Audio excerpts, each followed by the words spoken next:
all right. Welcome back. So, we're going to try this Facebook Live nonsense again. Hopefully it doesn't have some friggin' jackass clapping hands in the background, whatever it did last time. I don't know what was up with that. I don't know, but whatever. So we're just going to jump right into this. So after we got done Saturday night, right? And we're uploading everything. And what happens? What did we discuss during the podcast between the Lions and the Rams, that the Rams wanted to move Goff, and that if Goff was to succeed anywhere, it would have to be on a younger team, right? So what happens after everything gets done? Upload the Instagram Live nonsense, upload this video, do whatever we're doing. Rams, Lions, boom, swap quarterbacks. And it's weird because when you read these articles of like the grades of them, it's insane, because to give the Rams a B when literally, and my buddy Rob tagged me in a thing afterwards and he asked me what I thought of the whole thing, and I said this is ridiculous, because the Rams now downgraded in a quarterback, even though in statistical categories Stafford's better than him. Yeah, he does have a better arm, but he is 6 years older. But and that's the thing, and that's why his numbers are going to be here and Goff's are going to be here, because you have Stafford, who's played for 6 more years. I still think Stafford has a better strong arm than he does right now. And Goff going to Detroit, he literally went from Malibu's Most Wanted to 8 Mile, like that. I know. Like that. That's funny. That is pretty funny. But what you got to think about here is who won the trade. And in my opinion, Detroit wins it. Even though they have to inherit the rest of Goff's deal, which is 4 years and let's just around 107. Yeah, most of it. Yeah. But the Rams get no draft picks out of this. They gave up draft picks. So the Lions win this hands down. So you give the Lions an A+ rating for making this deal, and the Rams, I'm sorry, CBS Sports wants to give it like a B-. I give it an F triple minus, because you downgraded in the quarterback position with all the weapons that the Rams have. Yeah. You can't. It's abysmal. It really is. Yeah, Goff's contract, yo. Yep. 2 years, 43. No. 4 years, 106.6. Yeah. And also the Rams end up with a 22.2 dead cap hit too. Well, yeah, because they have right now. I saw it somewhere, and it's like Alex Whitworth is making like almost $12 million this season coming up. Cooper Kupp's making almost $11 million. Aaron Donald's making God knows what. Yeah. And Stafford's making, I think, like between 20 and 30, I think it was. Yeah. But even though the Lions have to pay Goff for 4 more years and the Rams only have to pay Stafford for 2, in the end result will be the Rams will still be what the Rams are. And that is mediocre at best now. And you can't see, for the life of me, like, because other teams call it the Lions about Stafford, like the Broncos are case in point. Yeah, Broncos, Panthers. But the Lions wanted Locke. Oh, I got you. Okay. So in other words, it would have been the same deal, and all you're getting is Stafford. Which brings to the question now: if that's what the Lions got for Jared Goff, and that what's next when Watson gets traded? How insane is that deal going to be? I heard all those type of things. He definitely became vocal that he wants out of Houston, but a lot of them are. J.J. Watt is vocal too. Sources saying that they're not going to move on from Watson. And J.J. Watt only has 1 year left on his contract, and they're saying it's easy to move. Yeah, they're not gonna resign him. So that's what they're saying. Well, reports just saying.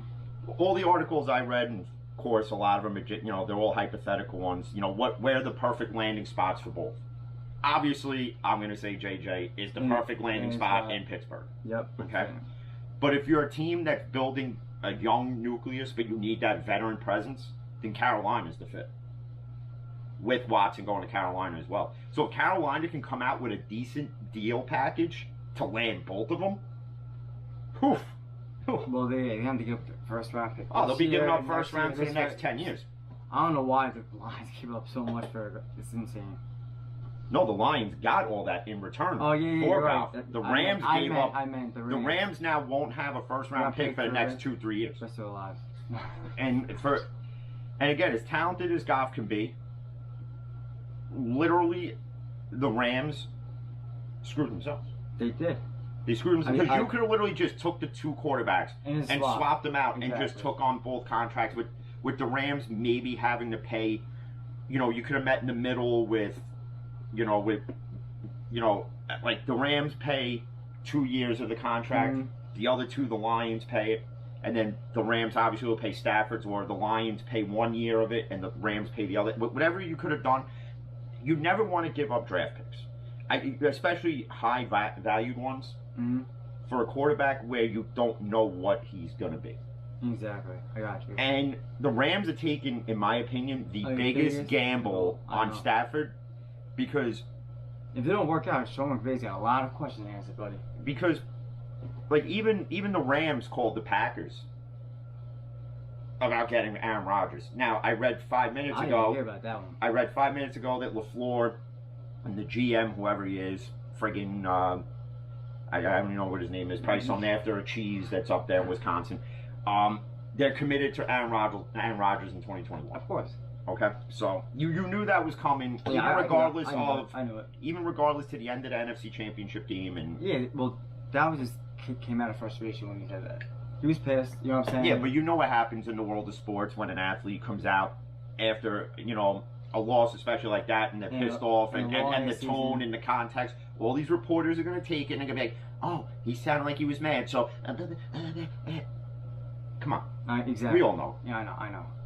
We all know. I know. But the upside to the Lions, though, is that they still have their first-round draft pick, and they get another, and they get more. Exactly. So, like, I heard that they're trying to get ship Ken Galladay away. I wouldn't do it now, Jeff Goff. Yeah, but he's injured a lot, though. Yeah, but now with Goff there, I think because Stafford at times is throwing questionable passes where these wide receivers do get hurt. Yeah, true. But I feel bad for Goff now because he can't go out after 5 o'clock in Detroit. He can't be walking down 8 Mile at night. Yo, he's gonna have to get used to that the heat to the cold, man. He might put an album out while he's down there, up there. Who knows? Pull Le'Veon Bell. Who knows? He'd probably be a better rapper than friggin' Le'Veon Bell. You never know, man. Don't ever underestimate that, man. And speaking of other interesting things in sports, so Major League Baseball came out with this proposal for a 154 game season, universal DH, expanded playoffs. So now it'll be 14 teams in the playoffs, pretty much similar to what you had in the 60-game season. Yeah. Right?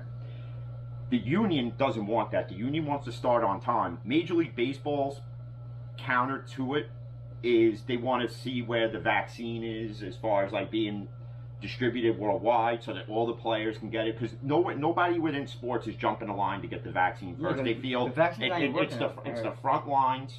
It's the frontline people first, and then down the line. Yeah, yep. Okay? And I don't care whether the vaccine works or not. I really don't care. Just agree to the 162-game season. It's an 8-game difference. What does it matter? It doesn't matter. You did it in a 60-game season, and yeah, you had the brushes of the outbreak, and you had to cancel games, and then the Cardinals had to play 10 games in 7 days or whatever it was, but they got through it. You can play a 162-game season in baseball. Again, over the course of the past few years, I've said we should lower it a bit because we don't need to see, if you're a Met fan, do you really want to see Mets Braves like 20 times in a season? I don't want the answer is I don't want to no. play the Red Sox. I don't even want to see it. Yankees Red Sox. I only need to see it 8 times. I was going to say the same thing, 8 times. Do one home, one away. That's it. That's how you eliminate 162 games. Like if you're a fan of a West Coast team, let's say you're a Dodgers fan, do you really want to see like Dodgers Giants 20 times? No. Home, away, end of the day. That's it. Away, end of the day. That's it. That's all you got to do because 162 games is only there from this standpoint. Just like in football, revenue. All it's about. All it's about. If you're one of those fans who loves to see Yankees Boston games 20-something times in a year, you travel to Boston to watch it, hey, good for you. Yeah, but I ain't going to be like, I'm not going to drive to Boston. Listen, I've already been there and done that. Okay? And let me tell you something. The people in Boston are not... let me tell you something. I went to a bar in Boston, and the guy wouldn't serve me because I wouldn't take my Yankee jersey off. Sorry. My fandom lies deep. I don't care what state I'm in. Like years ago when I went to Baltimore, and I wore my Steeler gear everywhere. Oh, I thought I was getting freaking clipped, whacked. Oh, I thought I was going to wind up waking up in the harbor. I went to Baltimore, all my Yankee stuff. I went even went to Pittsburgh, all my Giants stuff. Yeah, but Pittsburgh's different because Pittsburgh welcomes all different fan bases. I love that city though. I'm just saying. Baltimore, well, because the Baltimore-Pittsburgh rivalry. Same thing with Yankees, Red Sox. It's the same. It's the same mentality. You know, we make fun of people from Boston. They make fun of people from New York. But yet, here we know that car keys are car keys and khakis are pants, and they're not the same. I'm just putting it out there. So, but as far as I'm concerned with Major League Baseball, you could start the season on time, but you don't need 162 no, you don't need games. that many. See, for me, 100 would be enough. Because then you could do like two home series versus, you know, within your division, and then 2 away, so like and that's fine. Games. And then you could have other interesting scheduling matchups, you know, like Yankees Giants. You know, you could do 3 home, 3 away, whatever it be. But and even in basketball, like, do you really need 82 games? I don't think so. Do you see? I think 60. In the NBA, I would keep it. I would say because. Like, look at hockey as a prime example. It's a 56-game season, I think it is. Pretty much, you're telling them, and now that they had to change the whole alignment of who's in what division. So, like, Canada gets their own division. Right, yeah. Okay. So, like, you have the Islanders in the Eastern Conference, and they're, like, making this big deal about it, but yet they're an East Coast team. So, I don't know who does the alignments, like, before COVID to, like, have them in the Metropolitan Division, which, or whatever, but it made no sense. In a 56-game season of hockey, you're pretty much every game matters. Every single game. Because if you go on a 3-game losing streak, that 3-game losing streak could cost you a playoff spot. Exactly. Yep. It can and probably will cost you a playoff spot. Because one of those 3 games is one you would have had to have won in order to make the playoffs. And let's call it what it is. For as my buddy Sal popped on, he's an Islander fan. I'll say what it is right now. Islanders have become the better team over the past few years. Thank you. They have improved. I'll give them that credit. But you know, I'm still not an Islander fan. You don't have to be. I'm a Ranger fan that knows that you are. I'm an Islander fan. Listen, even though Henrik Lundqvist was coming down in his decline, I'd much rather see Henrik Lundqvist in goal this year than these 2 Russians they got, because they give up the easiest of goals. Like watching the encore of the Penguin Ranger game. I was watching with you, dude. It was like goal. It was like swapping goals. It was like goal. I'm like, all right, dude. It was like insane. 4-4 before you know it. And yeah, Sal, they have owned New York since the 70s. You know, when they broke off 4 straight Stanley Cups, which will never be done again, by the way. No. So you gotta give the Islander fan base that credit. They will never do that again. I will give the Rangers the best hockey player. Sal, 94. Jesus. But you know, but the Islanders rebuilt their team correctly. Yeah, it took them a while. Draft. They built up people that they knew weren't going to be there because they would demand higher contracts. So they trade them off, get draft picks. They built within the draft. The Rangers are slowly doing it, but they have to get a stable goaltender. Because these 2 goaltenders in there are good as backups, but they are not starters, and they're being exposed of it. Tony DeAngelo is another prime example who is good on defense, but not as a starter. Look what happened. See ya. Goodbye, Tony DeAngelo, and which the Islanders will probably sign him. Probably, and then he'll flourish there and be like Dennis Potvin Jr. All right? And even when you look at those Islander teams of the 80s, look at the guys they had. Bossy and Potvin and Billy Smith in goal. Billy Smith, I saw a picture of Billy Smith like when he played. He looked like one of those guys you could tell was definitely a boozer who backhanded a few women in his day. He was probably drunk on the damn ice. You could get away with it back then. I know you can. Who's gonna smell you? I mean, think about it. The friggin' Mets and Doc and Darryl were doing blow off the bats in the dugout. Oh, Darryl Strawberry was blowing out before he went to the plate. I think he was gangbanging hookers in the dugout too, in the corner by the water cooler. But yo, I didn't give a shit, man, because he DH'd the Yankees. As long as he hit a bomb, I'm good. Do all the coke you want. Actually, Darryl Strawberry now, he's like this religious guy, and there's a church actually not far from here that he does he does like visits to. Nice. So I have to pop over there. Maybe he could sign the Bible for us. And maybe an autographed Bible by Darryl Strawberry, and then sell it on eBay will definitely get you some money. Oh yeah. Think about that. Mm-hmm. But it's going back to the proposal though with MLB, which the union is expected to decline it because again they want to start the season on time. I don't blame them. Yeah. You know, listen, it already got halted from last year, cut in half, and they agreed to all these, you know, pretty much play less than half a season. It can be done with 162 games, but nobody wants to see 162 games anymore. Listen, 80 to 100 is more than suffice as far as I'm concerned. You're playing 5 to 6 days out of a fucking week, you know. It's kind of that's where I would go with it. 80 to 100. You know, because who in the middle of November wants to watch the World Series when you have NFL football? Not me. I don't, because I get conflicted. No. You know, like I mean, unless the Yankees are in the World Series. Yeah. Other than that, then yeah, I'm sorry, football takes a back seat. We got 2 TVs. We watch both. That Yankee rotation's not shit, Sal. It's not. You got Cole, Garcia. We got the Talion kid. Who's he a fan of? He's a Met fan. Oh Jesus Christ! You can't say anything. No, the Mets though, they have a good rotation going into it this year though. You can't deny that. They got better, but get away Steve Matz. I would have traded Steve. I'm surprised that the Mets got what they got for Steve Matz. Toronto could have signed them could have sent them friggin' Canadian currency for Steven Matz. Listen, the knock to Steven Matz is this, right?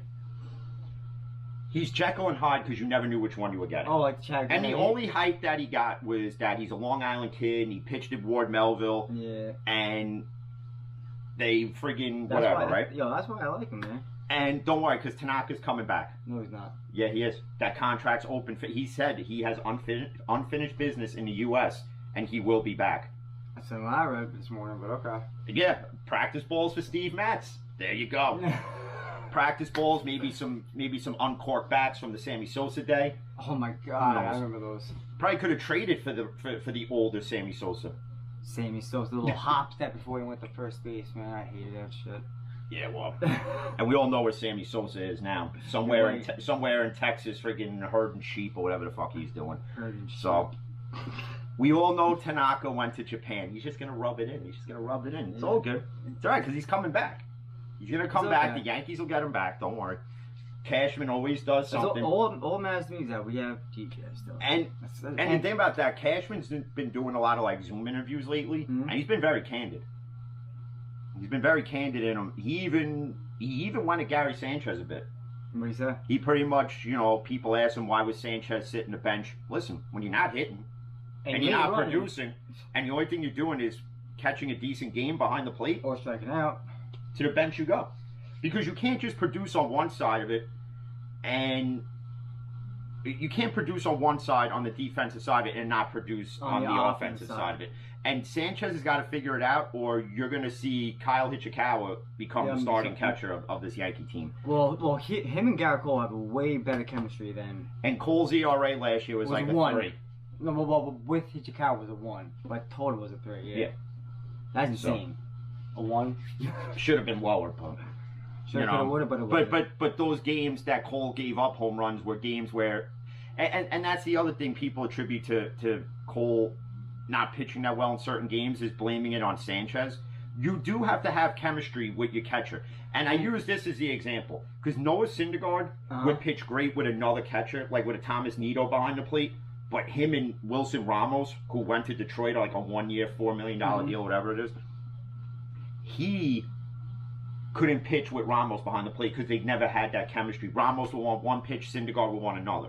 And it's the same thing with Cole and Sanchez. And that's why this year you're going to predominantly see when Cole pitches, you're going to see Ichikawa. So when it's opening day, whether it's on time or a month later, which again, if I'm the union and I'm the Major League Baseball in general, just play the 162 games, just start it on time. Okay? And you know, look in the NBA. I don't know how you're going to do this one. The Miami Heat are going to be like the first team to test this or have it right. They're going to have a canine COVID sniffing dog. I'll say what? Yeah, exactly. Just like now the new COVID test is like an anal swab in China or some shit. Okay, which by the way, you can keep that shit there, bro. Keep that there. That's one. Okay. Fuck that. And not only that, but how's a dog going to sniff for COVID? Like now COVID has an odor to it that they can smell. I think you're fucking joking. No, I'm not. This serious. is dead serious. I joke about a lot of shit, but this is one I don't joke about. Dude, dogs can catch COVID. How are you gonna sniff that shit out?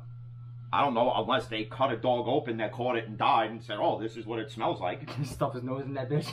Who knows? But you know, it's retarded. You don't need a COVID sniffing dog, right?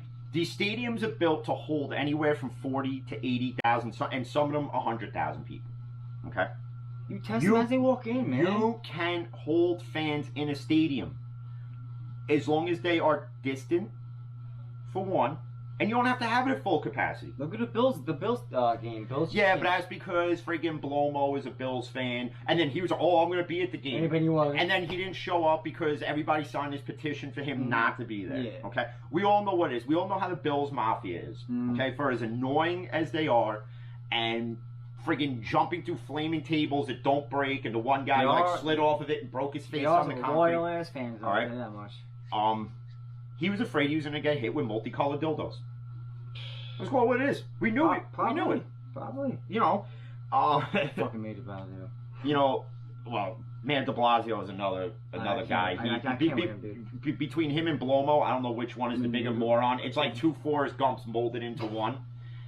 And you know, and not to get political, because again, this isn't what it's about, and nor do I really give a shit about politics. This world's going to hell in a handbasket anyway. All right, enough of that. So, you know, and the other, you know, but again with the MLB proposal, I stand with the players on it because they want to play, because they got paid. The way the players are looking at it is this: the owners are still getting their money, Major League Baseball is still getting their money. Because they get it from all their TV deals. Every team has a TV deal that gets paid up front. Exactly. I know. Okay? Yep. So, pay. Why do we have to, you know, start a month later? There's no reason. What? Because of 8 games? If you start a month later, man, that means... A month later, and the World Series is still going to be played in November. I don't care how you schedule it. I don't care how you schedule it. It's going to have to. It's going to have... It's not going to play in fucking December. To me, the World Series should be the final week in October.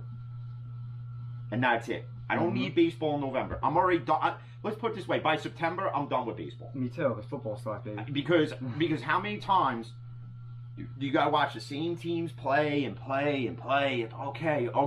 So, all right. So let's say you have from August 30th to September 4th is Yankees-Red Sox. Then the Yankees go and play Minnesota just to come back again and play Yankees-Red Sox again. Come out with better scheduling, would you? For the life of me, please. And then, to jump into the Super Bowl a bit, and an interesting stat is that Mahomes, if he wins the Super Bowl, will probably be like the first and only quarterback ever to win multiple Super Bowls before turning 25. Yep. And two Super Bowl MVPs. And he probably will definitely get the MVP, because he will win that game. He will. And they're talking about, and don't be surprised with Andy Reid if he pulls some trickery out of his Eagles playbook. I already know. He has stuff in his Eagles playbook that Brady's never seen before. Yeah, I know. And if you don't think this week they're practicing it, to hell they are. Because nobody wants to see Brady win another Super Bowl. Nobody wants anybody to see in the world wants to see Brady. Well, some do because I don't even want to see Brady in the Super Bowl. Some do because they like Brady from the standpoint of what he does on the field. On the field. As far as being as dominant as he's been, you can hate the guy all you want, but for the guy to still be playing at this level at 43, yes, and you could say the NFL has protected him and this, that, and the third. But again, he's proving to everybody who hated the fact that he left New England. And will blame him for why New England's fell this year. That's not his fault. And took on Cam Newton, who friggin' wears these weird ass friggin' clothes, which I can't stand. Cam Newton is horrible, dude. Brady's showing you he don't need Belichick. That he needed Belichick to start his career. Yeah, but he's proven he hasn't needed Belichick to keep his career going. Tom Brady runs this Tampa Bay team. Bruce Arians sitting back chilling. Well, Arians is helping coach the defense with Bowles, which Bowles was actually called by the Lions before they hired Drew Coleman. And then the Lions canceled the interview because they wanted to hire Drew Coleman instead of Todd Bowles, because we all know what Todd Bowles you were going to get. You get the same Todd Bowles that coached the Jets. Yep. So you were literally going to get a 4-12 team. Even with Jared Goff as your quarterback now. And then Goff even came out and he's like, listen, he's like, I'm glad I'm with a team that wants me and appreciates me. I don't know what the issues were between McVay and Goff. I have to find out, but I honestly think it was because of the beginning of the season, the way they started. I think that's what it is. It cannot be the broken. But to act like a child. Sean McVay did act a little. You know, like you're two grown adults who can't fix a simple problem, whatever it is. Go to counseling. And that you're a team that now, and you know it's McVay, and you know it's the GM and ownership that said, well, why don't we have this open competition at quarterback? Because you're gonna have John Wolford, Duck Hodges, and Jared Goff. I'm sorry, who's gonna win that? Out of the three of them, Goff would have won it, right? But then, then here's what McVay would have did. Well, even though Goff was better, we're gonna go with Wolford. Exactly. Okay, and we all saw what happened to Wolford in the playoff game against the Seahawks. What, okay, Jamal Adams destroyed him, utterly destroyed him. But then we saw what happened when Goff came in and the Rams defense destroyed Seattle. Just call it what it is. You know, and again, in my honest opinion, Wilson, guys like Wilson, Breeze, for the ones who shit on Ben, you got to shit on Breeze, you got to shit on Wilson. You now have to shit on Aaron Rodgers a bit too, because they've all been in big spots, and I can admit as a Steelers fan that Ben's been in big spots and has choked. Yep. Okay, case in point, the Super Bowl against Green Bay. Yep. Aaron Rodgers' only Super Bowl. You're welcome, Green Bay. You're welcome. It was that pick, right? Or some shit at the end? He threw it was something like that. It came down to like fourth and whatever, and however it ended, I forget, but I don't even like to remember it. Yeah, probably blocked out your memory. I blocked out my memory. Oh, just yeah, like hernia, didn't you? Oh no, that was when I thought I had a hernia was when the Steelers beat the Ravens to then go and beat the Cardinals in the in the Super Bowl. Yeah, when Harrison screwed me out of $1,000 at halftime. So but I still won $500. Was that the one where Bettis Harrison ran it back? Yep.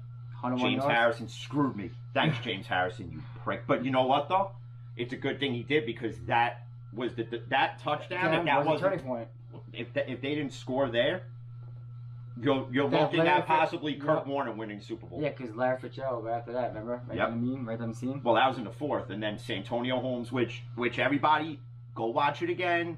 Especially now with technology, you can freaking screenshot it, enhance it, do what you got to do. 2 toes were down. That's why they call him two-tone Santonio Holmes. I was watching the best 100 Super Bowls, and that was one of them. And I seen his 2 toes, about at least like 6 to 8 inches in the end zone. And the one thing that nobody gives Ben credit for is to throw that pass. And dude, it was like with the accuracy it had, and to the tight window that was there, where only he can catch that ball. Yep.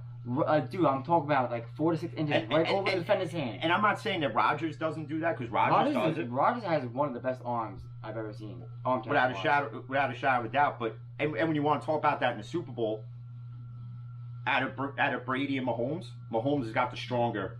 The stronger arm, but Brady's got the more accurate arm. Let's call it what it is. But what Brady can't do that Mahomes can do is be mobile and throw the ball and create a different play within a pre-called play. Yeah. Because if it's one thing that Mahomes is good at is audibling on the move.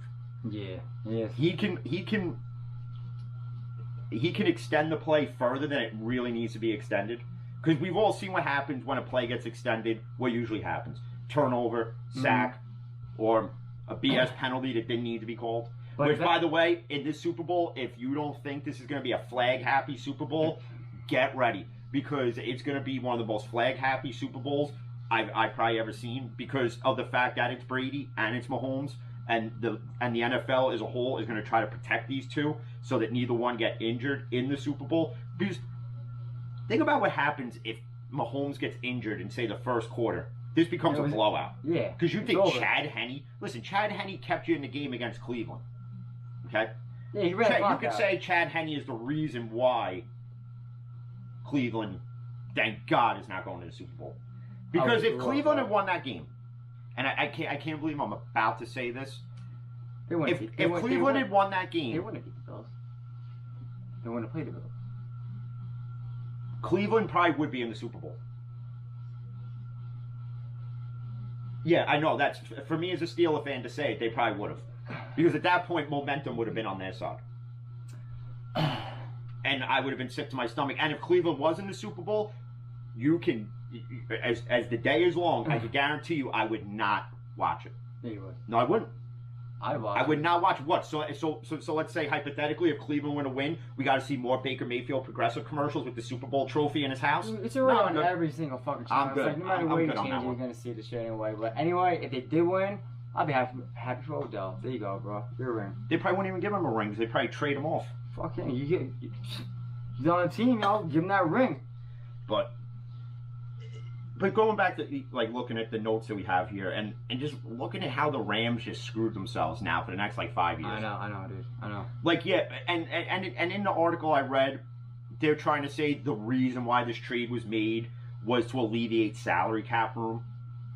But yet you're paying a guy like Alex Whitworth, who's like 37, 38. Who knows? He's got more gray hairs than like a 90-year-old grandfather has. Was he like 15 or something like that? He's making like $11-something million. That's a contract you should have just said, we're releasing you and not pay.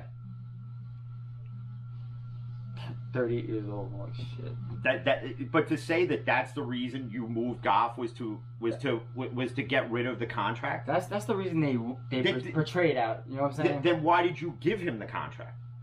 You see what I'm saying? Like even though McVay didn't see this relationship being fractured, and why it's fractured we don't know. Well, I'm gonna find out. And if the Rams are smart, they keep it in house because if it's something stupid, trust me, it's gonna come out. Because if it's something stupid, like Goff said this and I didn't like it, so I wanted him gone. Period, and he didn't like whatever. You know, like even with the Brown situation in Pittsburgh, right? Mm-hmm. And you didn't know for years that Antonio Brown was acting the way he was because Tomlin was so good at keeping it behind the scenes. That Brown is the one who aired it all out, and to the point that he made it look like that Ben was the worst person in the world, Tomlin was the worst person in the world, the Steeler organization was the worst organization to play for, which is completely false.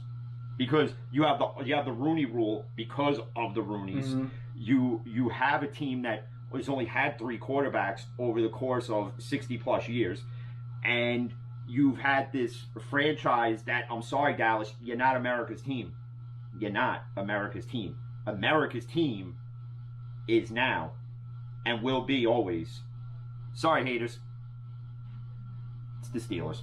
Just putting it out there. Because that star on your helmet, Dallas, is your rating. 1. And you've had that for about 25 years now. Rest in peace, Miss Rooney. Yep. But it was Brown who aired everything out. And then he went on his little apology tour and then still ripped everybody to shreds. Exactly, I know. And I got asked the other day at work, again, if it came down to if you had to bring one of them back, Bell or Brown, it's Le'Veon Bell all day. Oh, you want Brown back? It's a cancer unlocked. Even though Brown has changed his ways, quote unquote. But bottom line is this: he has to act that way because he's living in Tom Brady's house, which actually isn't even Tom Brady's house. It's Derek Jeter's house. Okay, so the heir apparent GOAT of the NFL is living in the GOAT's house, which is Derek Jeter of shortstops of baseball. And speaking, and we talked about it in depth a bit the other night. And I don't care what sabermetric you throw at me. He had and I'll use this one though because they put Yankees WAR statistics over the course of the past however many years, and Jeter's is up there along with A-Rod. So I'm just saying, you want to take one sabermetric stat into account to say that Jeter was one of the best hitting shortstops of all time? Damn, I was. There's one right there for you. I'm just saying. But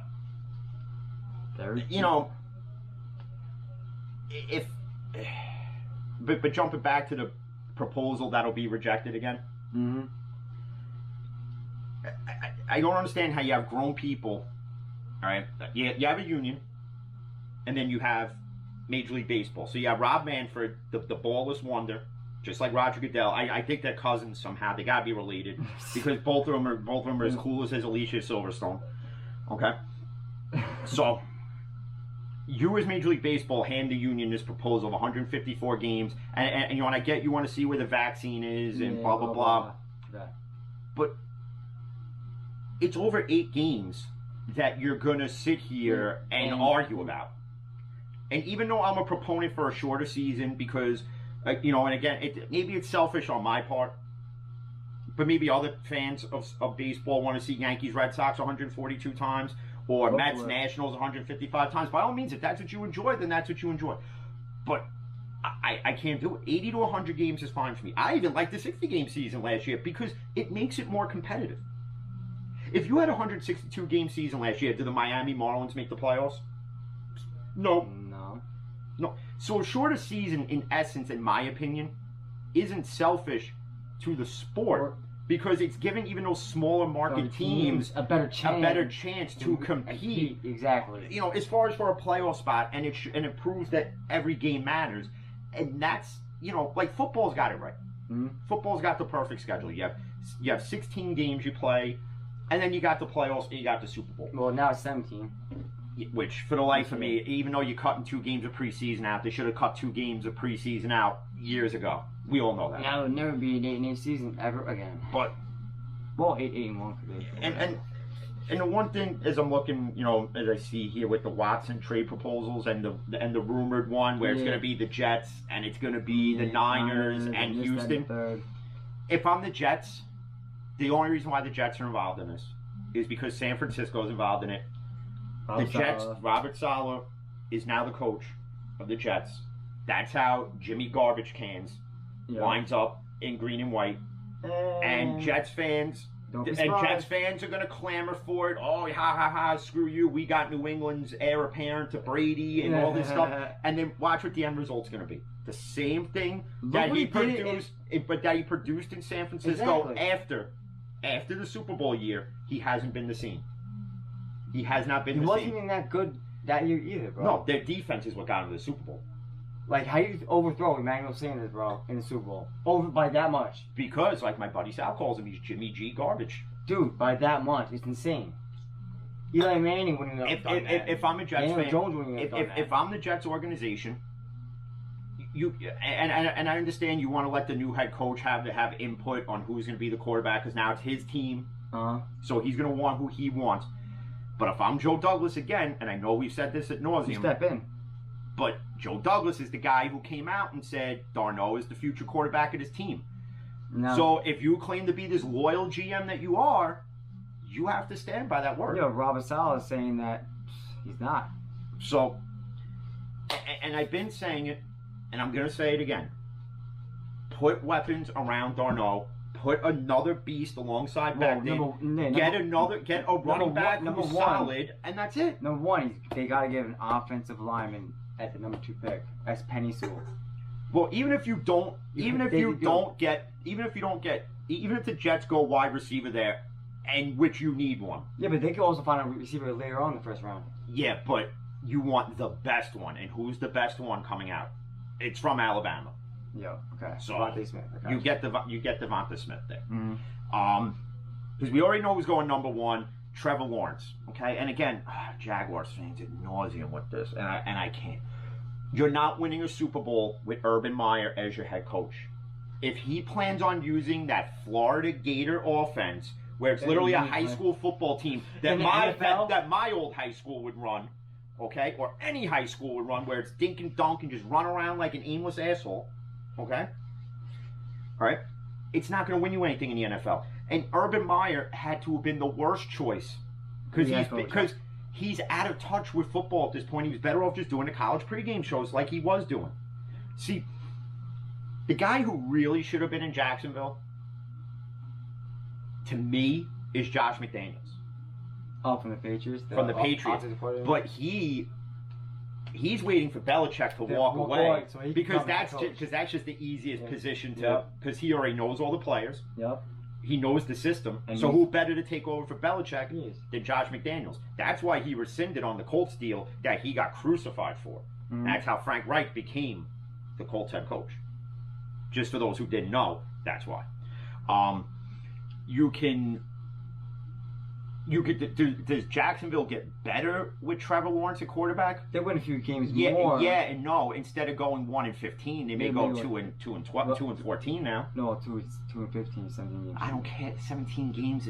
I don't need 17 games. But guess what? Just leave it the way it is. Whatever. Just leave it. They might win 3, but Trevor Lawrence got to put some weight on, bro.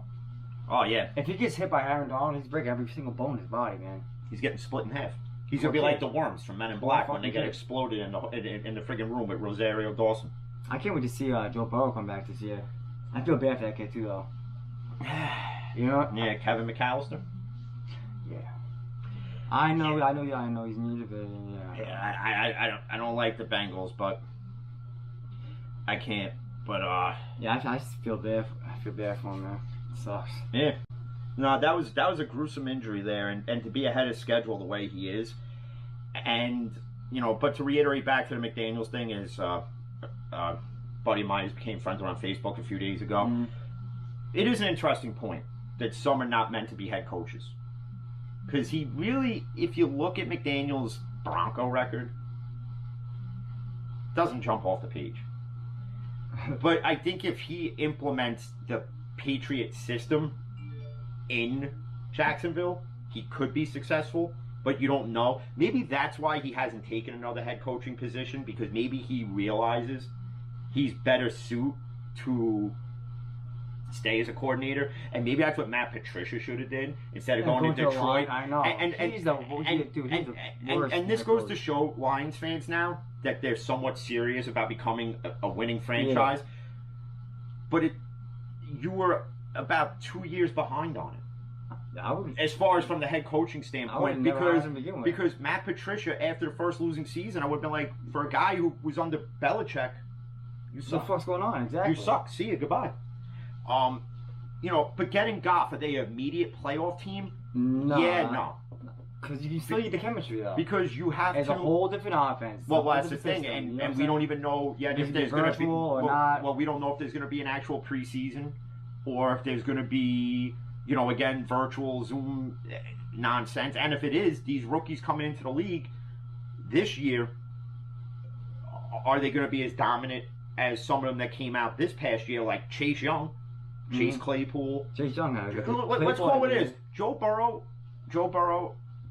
If Cincinnati, and again, for Zach Taylor to come out and say we tried to put what we could around Joe Burrow, you didn't, because if you had an offensive line, Burrow is not out the whole year. Exactly. Now, I'm not saying Cincinnati was a playoff team, but you would have had Joe Burrow throughout the whole year. Well, they did get T. Higgins. They got T. Higgins. They have Tyler Boyd. AJ Green came back. And watch what Darnold does with decent offensive weapons and a decent run game. Because let's call it what it is. You didn't have a run game with Le'Veon Bell because you couldn't create the holes for him. Exactly. So what did you expect Le'Veon Bell to do? And for Adam Gase to come out in a press conference and be asked, did you misuse him? And he goes, no. You did. The answer is yes, you did. Well, Adam Gase is a moron to begin with. Because if you're, for a better lack of term, well, with Adam Gase, he's not an offensive guru. He's not anything. He's not. And Adam Gase made himself look more like an idiot by just not admitting it. I know. And all you had to say was, yeah, we did misuse him, and this is why. And just for the points that a non-Jet fan has told you. You had no offensive line. You couldn't protect Sam Darnold. Yeah, you had no wide receiver core at all. And if you're telling me that you're winning with Jamison Crowder as your wide receiver and Ryan Griffin at tight end, no, you're not. And and Brashard Perriman. Yeah, okay. Because those three right there are getting you to a Super Bowl. No, they're not. Nope. You know what's getting the Jets into the playoffs this year? Is Becton protecting Darnold. Penei Sewell protecting Sam Darnold. Yep. Getting a running back. Getting a weapon. Getting two to three more wide receivers. I would explore a trade. See, here's the thing. If you're going to be in on this trade with Houston, and the Niners, if you're the Jets, and if it means parting ways with Darnold, which I'm against, but you have to, out of one of these teams, you have to grab one of their wide receivers. Yep. And if you do, it's with the Niners. I'm not saying they're going to give you Brandon Ayuk, but if they want to part ways with, but this is the thing with Deebo Samuel, he has to stay healthy. He hasn't really been healthy. Okay. But if you stay out of that, and if you don't get Sewell with the second pick, then you gotta get the wide receiver from Alabama. Yeah, Lonnie Smith. You have to get him. You know, because even like in mock drafts, where you see that they're going to draft Zach Wilson. I don't know why you're going to draft a quarterback when in essence you have a quarterback. You have one. Maybe they just don't have faith in him. I don't know. Well, then Joe Douglas shouldn't have came out and said what he said months ago. That Sam Darnold. Maybe he's saying that to keep it under the weather, bro. Well, don't be that GM to blow smoke up up your fan base's ass just to tell you what you want to hear. Cool. And I know that's what they do, but just don't do it. Just be that GM that comes out there and says, "Listen, we don't know what's going to happen at the end of the year. We're not committed to anything." Yep. That's all you have to say. And you save face that way, because at least, even though from ownership standpoint, they're going to be like, "Oh, well, you shouldn't have went out and said that." Okay? Okay. But you know what, though? I'd rather you be a GM or an owner that's more honest than just tell me what I want to hear. Kids do that. Kids tell people what they want to hear. Not GMs and owners of sports teams. They don't do it. They just don't. And even for and I said earlier with Cashman coming out and being candid in a lot of these interviews, that's what I like to hear. Yeah. Where he took shots at the Astros cheating scandal, and where he pretty much said Sanchez didn't play up to the best of his ability. That's why Sanchez got benched. He definitely did. But but you already know when the Yankee season starts, Sanchez is your starting catcher. Yeah. So opening day, he's gonna be starting, and it's gonna be Gerrit Cole. Now you're gonna have spring training. It's probably gonna be, it's gonna be different from what you used to see. But they're gonna have it, and Cole and Sanchez are gonna have to work on their chemistry. Because Kyle Ichikawa, for as good of a backup as he is, as good of pop he has in the bat, he's not an everyday catcher. And I don't think he has that fucking arm that he has. And we've learned it when Sanchez was hurt. And we've had other backups that just couldn't thrive in the starting role. So Sanchez's arm is just, Hitchcock's nowhere near it. So all I'm saying. Yeah, but again, if you're gonna have a catcher who can't hit, and you knew he wasn't hitting no matter where they put him in the lineup, because he went from cleanup to batting 8th in a week. Yep. And he still couldn't produce. And then he would hit meaningless home runs when it didn't matter. And everybody's clamoring about it. It's like, yeah, but we're up like 15-1. Big whoopity-doo. Like, how about doing that in a high-pressure situation? You're not doing that. And the hustle's he's got to. Oh, I can't stand that, and I used to bash Robbie Cano for it. Even listen, you never know what happens on a ground ball, third, short, it could be a second. bobble, anything. He could overthrow it or whatever, and you're walking and still get thrown out. I've seen it. It happened last year. He was jogging to first base. Got bobbled. And that's the other thing. He's got to get into better shape. Because you could tell Sanchez is a bit out of shape. I'm not saying I'm in the world's best shape either, but I'm not making millions of dollars to play catcher. And my other issue, and we've talked about it too, where if you're going to keep Sanchez for the long term, then you have to do what the Twins did with Joe Mauer, and you're going to have to convert him. Yeah, first base. Because if you like the power of Sanchez's bat, it's not going to do you any good when he's like 30 years old and 2 bum knees. Exactly. He's going to be like he's going to be like Tom Berenger in friggin' Major League with 2 bad knees still catching. You can already tell his right leg's already spread all the way out. No, that's not why. That's not why? No, this new catching coach that they have, that's his style of catching for whatever reason, and it don't work. It doesn't work because you can't hop up as fast. It doesn't work because he gave up more pass balls because of it. Exactly. And Kyle Ichikawa, for the 10 that Sanchez lets go away, Ichikawa lets maybe 1 or 2 get past him. Now, 2 years ago, I remember Sanchez not getting barely any balls past him. Well, that's the Sanchez he needs to be again. We'll see this year, though. Well, yeah, we'll see. Otherwise, I wouldn't be surprised though if Cashman pulls off a, let's get Sanchez's value up, and then ship him away, somewhere. Hey, that wouldn't make sense. I would be sad, but I honestly, I wouldn't give up on Sanchez. He's one of those guys that you don't give up on, like Mets fans. There's something I read where it was about George Springer and George Springer going to Toronto, which was would I have paid $150 million or whatever it was for George Springer for 6 years? No, I maybe would have cut it down to like 125, but Toronto went in on it, and you can't knock them for it. And again, Toronto's got a young team that it's getting scary now. Where they're going to be the new threat in the AL East. The Yankees are not only now going to have to worry about Boston and Tampa, you're going to have to worry about Toronto too. We ain't got to worry about Boston really. Well, Boston, I think, not this year. And speaking of Boston, Dustin Pedroia, after 14 years, retired. He announced it today. And it's a bit of a shame because even though he played for Boston, I can't stand Boston. You can't knock what Pedroia did for that team. And his fielding, hitting alone, and the fact that he played second base better than anybody in Boston, you can't take it away from him. Even though he played for the Red Sox, I would have killed to have him on the Yankees. All right? Mets fans probably would have killed to have him on the Mets. But then injuries happen, and you know what happens there. Your career's done at that point. Yep. Especially when it's multiple injuries back to back. Over again,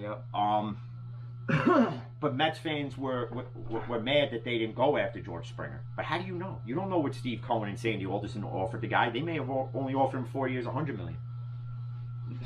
Toronto went. They gave him $6 million. They gave him $150. Springer said, "Done deal for me." Yep.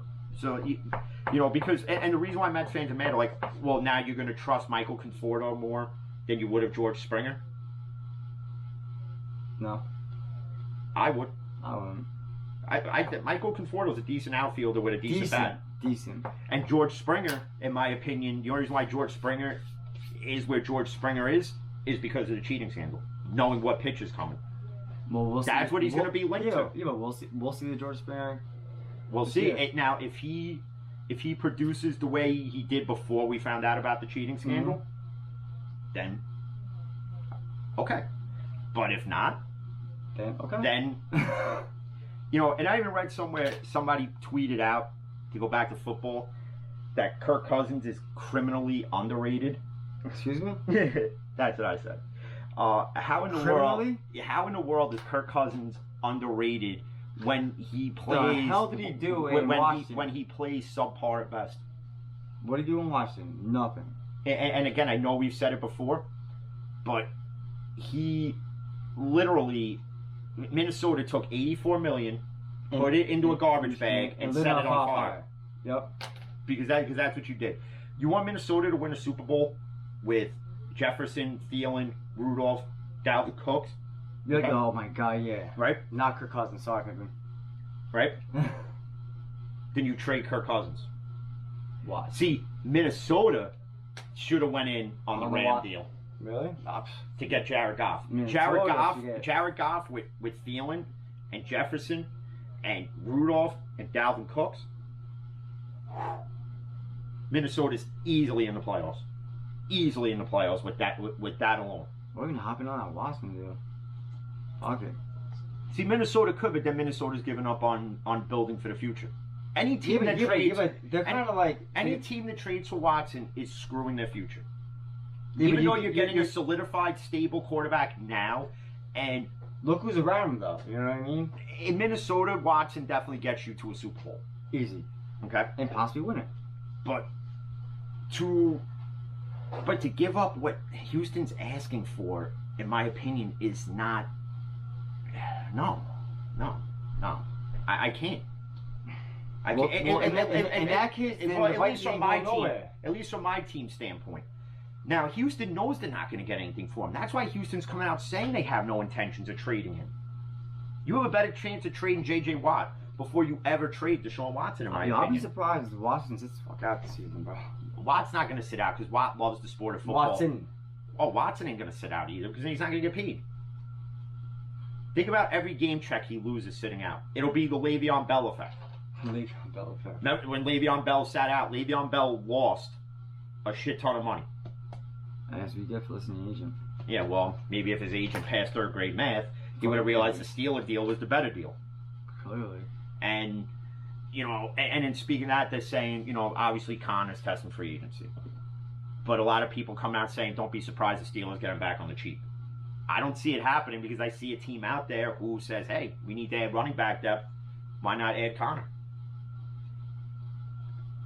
And I hope he does not go to Baltimore or Cincinnati or Cleveland, because if he does, oh my God, I will. Well, he won't go to Cleveland because they already solidified the running back position. Yeah, but I'm saying for QB depth, for running back depth. But still on the fucking bench and warm it up. Pretty much, he's gonna sign with anybody who offers him a deal. Yeah, well, the Jets do need a running back. Hey, if he went to the Jets, I wouldn't hate it. I wouldn't hate it.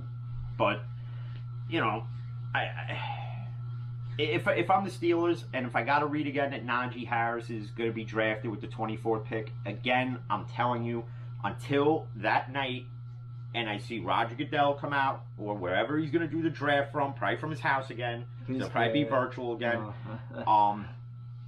That I do see him. I see that him. Probably until I hear it, I can't take it serious.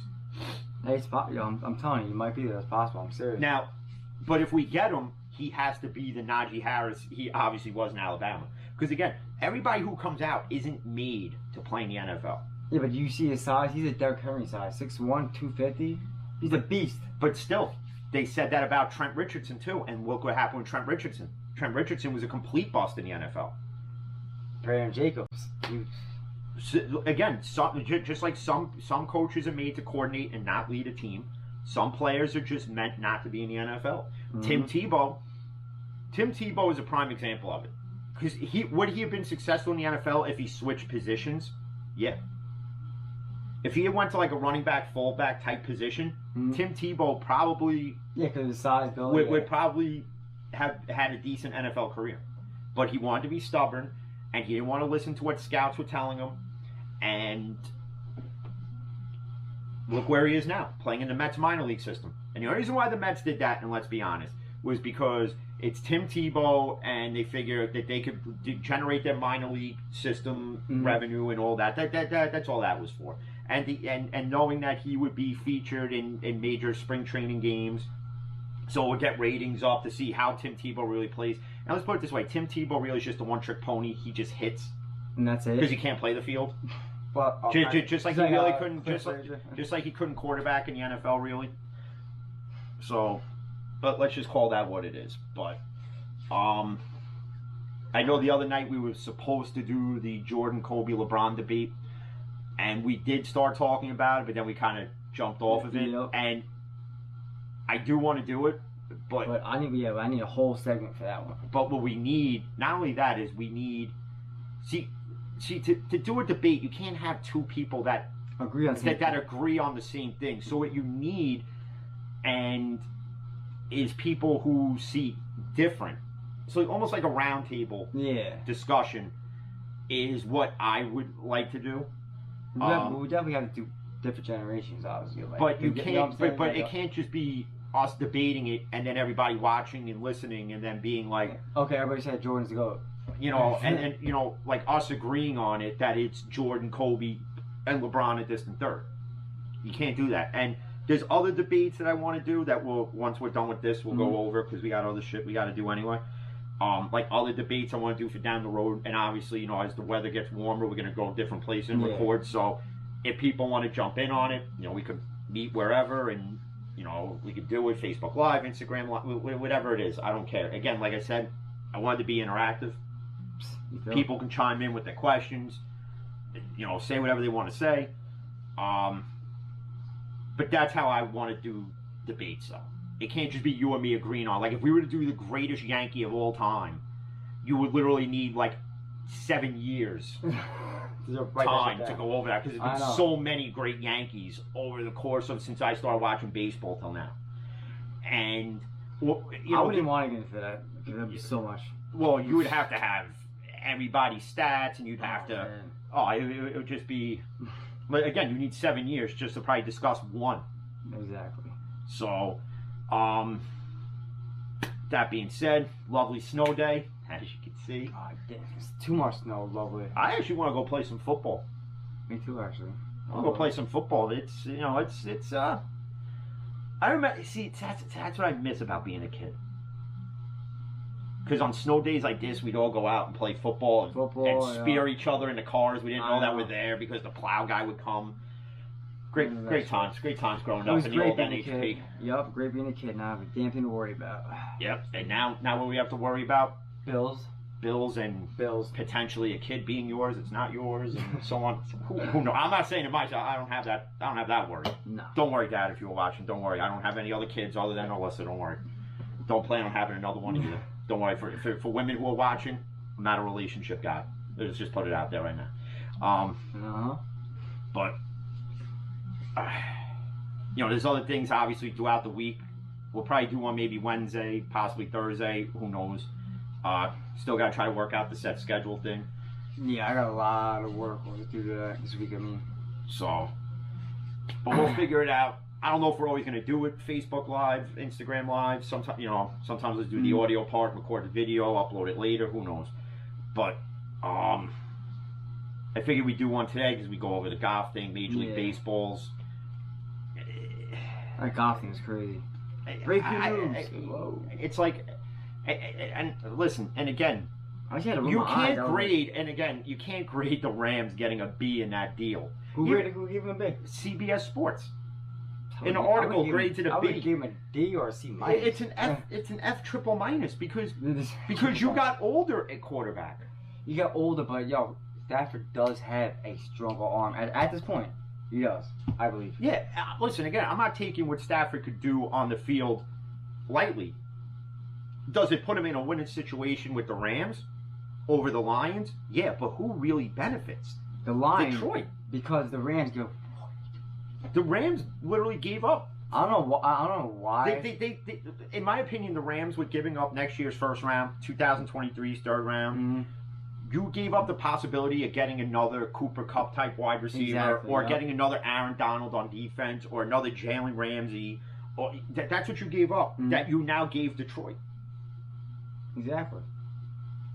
Yeah, but if Detroit goes, say, like 10-7, or 11-6. Listen, and again, for Lions fans who are excited about the trade, and you should be, because you fleeced the Rams the way Kevin Colbert has fleeced teams in trades with case in point, we traded Antonio Brown, and then look what happened there. He didn't even get to play on the Raiders. So then he got ousted there. He threw a football at Mike Mayock, which I'm going to have you throw a football at your GM, but whatever. But again, this is the type of person that Antonio Brown is. Yeah, you can't take the credit you can't take his talent away from him. But we truly know as a person what he really is, and that's a piece of garbage. Yeah, but I do have to say, CTE might have something to do with that. He's taken I've seen so many bad hits, bro. But he was acting like that before. Yeah, but not as bad. And then you're not taking into account he's going on Instagram Live and he's throwing gummy bear dicks at cops in front of his kids. What kind of person acts like that? I mean, listen, I'm not a fan of cops really either, but I have personal reasons for that. But when you're acting like